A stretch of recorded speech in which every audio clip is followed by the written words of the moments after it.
Guys ఏంది అసలు ఈ గ్రూప్ 1 పోస్ట్పోన్ అయింది. మళ్ళీ రీసెంట్ డేస్లో నేను చూశాను విజయనగరంలో చాలామంది కానిస్టేబుల్ అభ్యర్థులు ప్రిలిమ్స్ రాసి ఈవెంట్స్ కండక్ట్ చేయండి అని చెప్పి రోడ్ ఎక్కారు.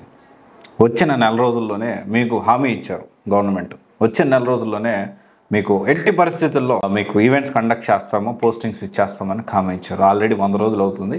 ఏంది మా పరిస్థితి రోడ్డు మీదకి ఎక్కితే ఒక్కరు కూడా స్పందించట్లేదు. అండ్ ఆబ్వియస్లీ ఆఫ్ కోర్స్ ప్రతి విషయం మీద ప్రతి ఒక్కరూ అన్ని విషయాల్లో గవర్నమెంట్ స్పందించలేకపోవచ్చు, కానీ దానికంటూ ఒక సిస్టమ్ ఉంది కదా. ఎంత దారుణంగా అంటే ఈ మొత్తం ప్రాసెస్లో అసలు రీసెంట్గా చూసుకుంటే గ్రూప్ 1 పోస్ట్పోను, గ్రూప్ 2 పోస్ట్పోన్. ఈ 2011 కేసు గురించి నేను మాట్లాడడానికి యాక్చువల్లీ దాని గురించి అసలు ఏం జరుగుతుంది, అసలు ప్రీవియస్ ఇయర్లో ఏం జరుగుతుంది అంటే వాస్తవానికి 2011 కేసు గురించి ఇంతకుముందు ఇంత డీటెయిల్గా నేను కూడా చూడలేదు. ఇప్పుడు నేను చూసి ఖచ్చితంగా ఇది అందరికి అప్డేట్ చేయాలి. అందరూ 2011 కేసు అంటా ఉన్నారు. అట్లయినట్టు తెలంగాణ అభ్యర్థులు గ్రూప్ 1 అభ్యర్థులు ఎవరైతే ఉన్నారో అలా జరిగినట్టు మాకు జరగొద్దు, అన్ని సంవత్సరాలు మేము ఇబ్బంది పడాలా అని చెప్పి వెయిట్ చేద్దాము, కేసు అంతా క్లియర్ అయిన తర్వాతే ముందుకు తీసుకెళ్దామని కొంతమంది అభ్యర్థులు ఉన్నప్పటికీ ఇంకొంతమంది మనకి త్వరగా ఎగ్జామ్ పెట్టేసేస్తే ఒక పని అయిపోతుంది, పోస్టింగ్ ఇచ్చేస్తారేమో అనుకొని ఇంకొంతమంది అన్నారు. సో ఇక్కడ ఏంటి అంటే ఇద్దరు వాదనలు తప్పు కాదు, కానీ ఇంకా చెప్పాలి అంటే మొత్తం క్లారిటీ వచ్చాక గ్రూప్ 1 పెడితే మంచిది అనే ఉద్దేశం, అనే ఒపీనియన్ నాకు ఆ కేసు మొత్తం పూర్వాపరాలు పరిశీలించిన తర్వాత నాకు అనిపించింది. నా ఒపీనియన్ ఇది కేవలం. ఎందుకంటే ఇప్పుడు ఆ కేసు డీటెయిల్స్ చూసుకుంటే నేను దాదాపు దీని గురించి నాకు ఎంత అంటే మాట్లాడాలంటే వాళ్ళ మానసికంగా 2011 గ్రూప్ 1 రాసిన అభ్యర్థులు అంటే మెంటల్లీ ఎంత ఇబ్బంది పడ్డారో చూద్దాం. గ్రూప్ 1 ఎగ్జామ్స్ కు సంబంధించి ఏపీపీఎస్సీ అభ్యర్థనను సుప్రీంకోర్టు తోసిపుచ్చింది. 2011లో జారీ చేసిన గ్రూప్ 1 నోటిఫికేషన్లోని 314 పోస్టులకు తిరిగి మెయిన్స్ పరీక్ష నిర్వహించాలని స్పష్టం చేసింది. ప్రిలిమ్స్ లో వచ్చిన 6 తప్పులపై గతేడాది అక్టోబర్ 7న అత్యున్నత న్యాయస్థానం తీర్పు ఇచ్చింది. ఆ 6 ప్రశ్నలను తొలగించాలని, మిగతా ప్రశ్నలనే లెక్కలోకి తీసుకుని అభ్యర్థుల తాజా జాబితా రూపొందించి మెయిన్స్ నిర్వహించాలని స్పష్టం చేసింది. ఈ తీర్పుపై ఏపీపీఎస్సీ సివిల్ అప్పీల్ దాఖలు చేయగా మెయిన్స్ మళ్లీ నిర్వహించాల్సిందేనని సుప్రీం కుండ బద్దలు కొట్టింది. 2011 గ్రూప్ 1 పై అయోమయం నెలకొంది. ఉమ్మడి రాష్ట్రంలో నిర్వహించిన గ్రూప్ 1 పరీక్షలు 5 ఏళ్లైనా కొలిక్కి రాకపోగా మరిన్ని చిక్కులు తెచ్చిపెట్టింది.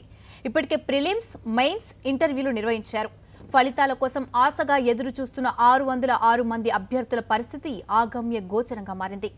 ఫస్ట్ గ్రూప్ 1 రిలీజ్ చేశారు. ఎప్పుడు 28/11/2011లో ఫస్ట్ నోటిఫికేషన్ అయితే ఇచ్చారు. తర్వాత వచ్చేసి 27 మే 2012లో ప్రిలిమ్స్ కండక్ట్ చేశారు. తర్వాత కీ పబ్లిష్ చేశారు. ఎప్పుడు ఏపాట్ ఆంధ్రప్రదేశ్ ట్రిబ్యునల్ ప్రిలిమ్స్కి రిలీజ్ చేసిన తర్వాత మొదటిసారి 16,426 మంది ప్రిలిమ్స్ క్లియర్ చేసి మెయిన్స్కి వెళ్ళారు అని చెప్పారు.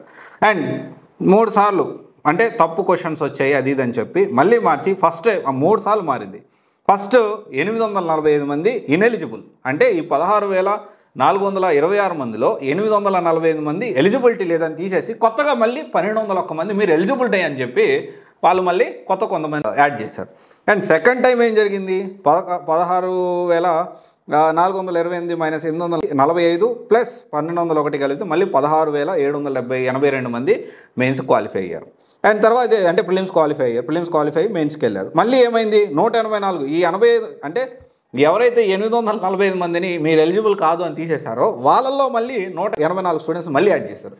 అంటే ఇప్పుడు 16,966 మంది మళ్ళీ ప్రిలిమ్స్ అయిపోయింది మెయిన్స్కి వచ్చారని చెప్పారు. అండ్ తర్వాత అంతా ఓకే అనుకున్న టైంలో స్టూడెంట్స్ ఆబ్వియస్లీ అసలు మేము ఎందుకు ఎలిజిబుల్ కాదని చెప్పి మళ్ళీ కోర్టులో పిటిషన్ దావా చేశారు. ఆ తర్వాత వచ్చేసి ఇక మళ్ళీ కేసు కంటిన్యూ అవుతూనే ఉంది. మళ్ళీ కొన్ని పర్మిషన్ తీసుకొని మెయిన్ కండక్ట్ చేశారు, కానీ కొన్ని ఆన్సర్స్ అది ఇది అని చెప్పి మాట్లాడారు. ఆ తర్వాత వచ్చేసి 2013 అయిపోయింది, 14 అయిపోయింది, 15 అయిపోయింది, 16 అయిపోయింది. చివరాఖరికి 2018లో ఇంటర్వ్యూస్ జరిగాయి. మెయిన్స్ ఎగ్జామ్ అయితే 14/9/2016 నుంచి 24/9/2016 వరకు మెయిన్స్ ఎగ్జామ్ జరిగింది. మళ్ళీ 2 సంవత్సరాల తర్వాత ఇంటర్వ్యూ అనేది 22/1/2018, 22/2018 ఇంటర్వ్యూ జరిగింది. ఇది అబ్బాయి సరే. ఈ మధ్యలో తెలంగాణ బైఫర్కేషన్ అయింది, అదైంది, ఇదైంది, రకరకాల కారణాలు వాట్ ఎవర్ ఇట్ మేబీ, చాలా గొడవలు కొట్లాటలు, చాలామంది వెయిట్ చేసి నాకు ఒక విషయం అర్థం కావట్లేదు. గ్రూప్ 1 గ్రూప్ 2కి ఎందుకు ఇలా జరుగుతుంది? గ్రూప్ 1 పోస్ట్పోను, గ్రూప్ 2 ఎందుకని అంటే ఇప్పుడు అర్థం చేసుకోవాలి. ఇప్పుడు ఈ బోర్డ్స్ అరే నేను ఒక విషయం నాకు అర్థం కావట్లేదండి. ఎందుకని నేను గవర్నమెంట్స్నే అడుగుతా ఉన్నా, ఎందుకని గ్రూప్స్ విషయంలో నేను జరుగుతూ ఉంది? ఇది ట్రెండ్ అనేది ఎప్పటి నుంచో ఉంది. ఎలక్షన్కి వెళ్ళే ముందు కరెక్ట్ నోటిఫికేషన్ ఇస్తారు, మేము వచ్చే అధికారంలోకి వస్తే జాబులు ఇస్తాం, లేకపోతే లేదు. ఎందుకు అలాగా? ఎంతమంది జీవితాలు దీనివల్ల ఇబ్బంది పడుతున్నారు. ఇప్పుడు గ్రూప్ 1 తెలంగాణ గ్రూప్ 1 అభ్యర్థులే చూసుకుందాము. మీకు కండక్ట్ చేయడం, ప్రాపర్గా కండక్ట్ చేయడం రాగలిగితే చేయండి, లేకపోతే వదిలేయండి. అరే వేరే పనులన్నా చూసుకుంటారు కదా. నేను కానిస్టేబుల్ అభ్యర్థులు కూడా అదే చెప్తున్నారు.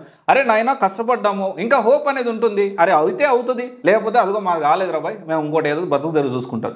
కానీ వస్తుంది అని ఆశతోటి నెలలు అశోక్ నగర్లో మగ్గుతూ ఈ కోచింగ్ సెంటర్లను బతికిస్తూ, ఈ కోచింగ్ సెంటర్లకి టెస్ట్ సిరీస్ పేరుతో వాళ్ళేమో విపరీతంగా దండుకుంటా ఉంటే ఎందుకని ఇలా జరుగుతుందో కూడా అర్థం కావట్లేదు. అంటే ఈ బోర్డు ఇప్పటికి కూడా స్పందించట్లేదు. అది దారుణమైన విషయం, అత్యంత దారుణమైన విషయం. ఇంతమంది అభ్యర్థులు ఇంత ఇబ్బంది పడుతుంటే గవర్నమెంట్స్ ఎందుకు స్పందించట్లేదు దీని గురించి? అరే ఒక ప్రెస్ నోట్ అన్న రిలీజ్ చేయొచ్చు కదా. అంటే ఇది నేను ఆంధ్ర తెలంగాణ స్టూడెంట్స్ పాయింట్స్ మీరు అర్థం చేసుకోండి. మిమ్మల్ని గెలిపించుకుంది మీరు మమ్మల్ని బాగా చూసుకుంటారనే కదా. పాత వాళ్ళని వద్దనుకొని మళ్ళీ గవర్నమెంట్ మార్చి మీకు ఓట్లు వేసి గెలిపించుకుంది ప్రజలు. గ్రూప్ 1 గ్రూప్ 2 అభ్యర్థులు అంటే అసలు అర్థం కాని విషయం ఏంటి, ఎందుకు ఇంత గందరగోళం గ్రూప్ 1 గ్రూప్ 2కే? అది ఆంధ్ర అయినా కావచ్చు, తెలంగాణ కావచ్చు. కానీ ఒక విషయం స్టూడెంట్స్ అర్థం చేసుకోవాలి, ఇది ఎలా తయారైందంటే గ్రూప్ 1 గ్రూప్ 2 నమ్ముకుంటే ఓపిక ఉండాలి. అండ్ సెకండ్ థింగ్ ఏంటి అంటే మీరు బ్యాకప్ ప్లాన్ అనేది ప్లాన్ చేసుకోండి. మీకు ఖచ్చితంగా బ్యాకప్ ప్లాన్ అనేది ఉండాల్సిందే. బ్యాకప్ ప్లాన్ లేకుండా గ్రూప్ 1 గ్రూప్ 2నే నమ్ముకొని ఈ గవర్నమెంట్ ఎగ్జామ్స్ని నమ్ముకొని ముందుకు వెళ్ళారు అంటే ఇబ్బంది పడతారు. ఒక దారుణమైన విషయం చెప్తా, ఇది నేను చూశాను. నేను మా ఊర్లో ఉన్నప్పుడు ఒక గ్రౌండ్ ఉంటుంది, TRR కాలేజ్ అనే గ్రౌండ్ ఉంటుంది. చాలామంది అక్కడ ఈవెంట్స్ అది ప్రాక్టీస్ చేసి SI కానిస్టేబుల్ గ్రూప్ 2 అభ్యర్థులు చాలామంది అయ్యారు. గ్రూప్ 1 కాదు కానీ గ్రూప్ 2 అండ్ టీచర్స్ వాళ్ళు ప్రిపేర్ అయ్యేవాళ్ళు.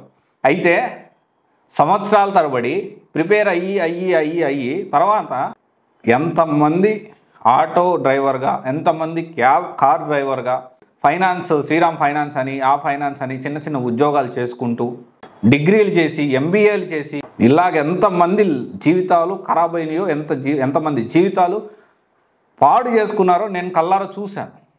నేను అందుకనే చెప్తా ఉన్నా, గ్రూప్ 1 గ్రూప్ 2 అభ్యర్థులు ఎవరైతే ప్రిపేర్ అవుతున్నారో కొంచెం మీరు దీని ఒక్కదాన్ని కాకుండా కొంచెం బ్యాకప్ ప్లాన్ కూడా ఉండాల్సిన అవసరం ఉంది అనేది నా పాయింట్.